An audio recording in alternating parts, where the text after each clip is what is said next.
In 2001, one of the biggest names in gaming officially surrendered. Sega, the company that gave the world Sonic the Hedgehog, sold over 30 million Genesis consoles and once stood toe-to-toe with Nintendo, quit the console business forever. They didn't just lose, they disappeared from the battlefield. And the company that helped push them there? Sony. The company that just a few years earlier wasn't even supposed to be in gaming. Even crazier, Sony's rise started because Nintendo humiliated them in public. And before that, one small puzzle game from the Soviet Union, Tetris, helped decide who would control millions of living rooms around the world. This is the story of the console wars. A battle worth billions of dollars, a fight over your TV, a war where mascots were weapons, price tags were executions, and one word, 299, changed gaming history forever. Nintendo wanted total control. Sega wanted to be cooler. Sony wanted revenge. And by the time the dust settled, one empire had fallen, another had lost its crown, and gaming would never be the same again. Because behind every Christmas console gift, there was corporate warfare, backroom deals, broken partnerships, secret contracts, retail sabotage, and companies willing to lose hundreds of millions of dollars just to make sure their rival lost more. This wasn't just about games, it was about power. Who controls the players? Who controls the developers? And most importantly, who controls your living room? To understand how this war really started, we need to begin with something that looked harmless. A simple game, just blocks falling from the sky. Tetris. Because before PlayStation ruled the world, before Sega collapsed, before Nintendo lost the throne, Tetris started the war. Back in the 1980s, the video game industry in America was a disaster. Well, that space game there looks like a thrill a minute.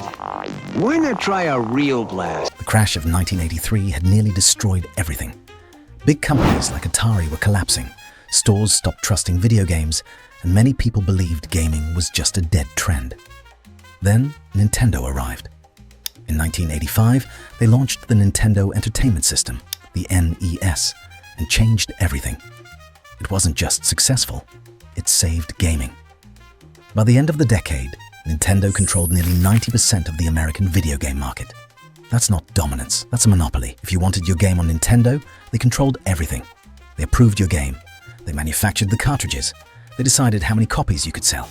They even forced many developers to sign agreements that stopped them from releasing games on rival consoles. Nintendo wasn't just making games, they were building an empire. And then, they found the perfect weapon for their next conquest: handheld gaming. In 1989, Nintendo prepared to launch the Game Boy. On paper, it looked weak. Its screen was black and white. Its processor was slower. Its competitors looked much stronger. Atari had the Lynx with color graphics. Sega would soon launch the Game Gear, also in color and far more powerful. But Nintendo understood something more important than power. People don't buy hardware, they buy games. And Nintendo had the perfect one: Tetris. Now, Tetris should have been simple. It was created in the Soviet Union by Alexei Pajitnov in 1984. No guns, no racing, no mascots, just falling blocks. But it became one of the most addictive games ever made. The problem? Nobody really knew who owned it. The licensing rights were a complete mess. Different companies believed they owned the computer rights, arcade rights, console rights, and handheld rights. Some companies were selling rights they didn't legally have. It was chaos. And both Nintendo and Sega wanted it. Because Tetris wasn't just a game. It was what the industry calls a killer app.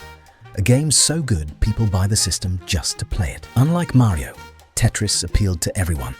Kids loved it. Parents loved it. Office workers loved it. Even people who had never touched a video game became addicted. Nintendo knew if they got Tetris, they could win the handheld war before it even started. So they sent Henk Rogers to Moscow. Not by email, not by Zoom. He literally flew into the Soviet Union during the Cold War to negotiate the rights face to face. And what he found was madness. People had licensed products they didn't actually own. Everyone thought they had Tetris. Almost nobody legally did. Nintendo moved fast. They secured the handheld rights. Sega didn't. That single decision changed history, because when the Game Boy launched with Tetris included, it exploded. The Game Boy went on to sell more than 118 million units worldwide. Not because it was powerful, because people needed Tetris. Parents bought it, adults bought it, people who never cared about Mario bought it.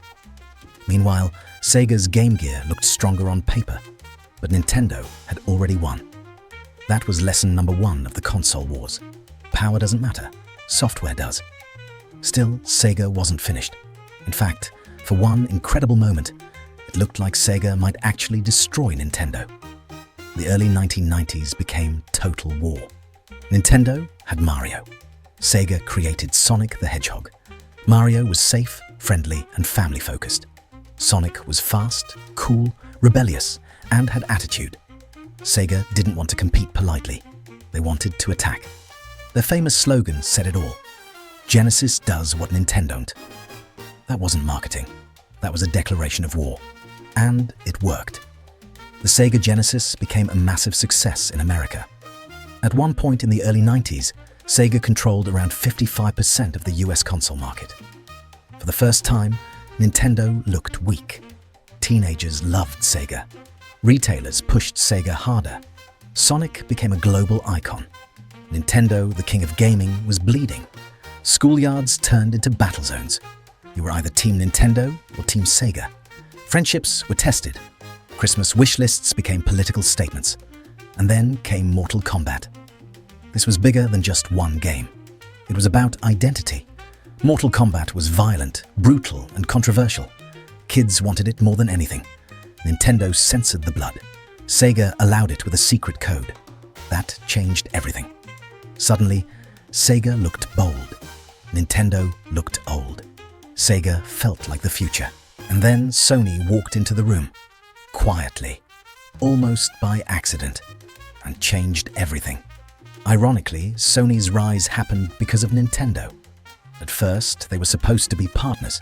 Nintendo wanted a CD-based add-on for the Super Nintendo. Cartridges were expensive. CDs were cheaper, bigger, and clearly the future. So Nintendo partnered with Sony to build it. The project was called the PlayStation. Yes, the PlayStation was originally supposed to be a Nintendo machine. Sony invested heavily. They built prototypes. They planned their future around it. And then Nintendo betrayed them. At CES 1991, Sony proudly announced the partnership. The very next day, Nintendo walked on stage and announced they were now working with Philips instead. Without warning Sony first. Imagine that humiliation in front of the entire industry. Sony had been embarrassed publicly.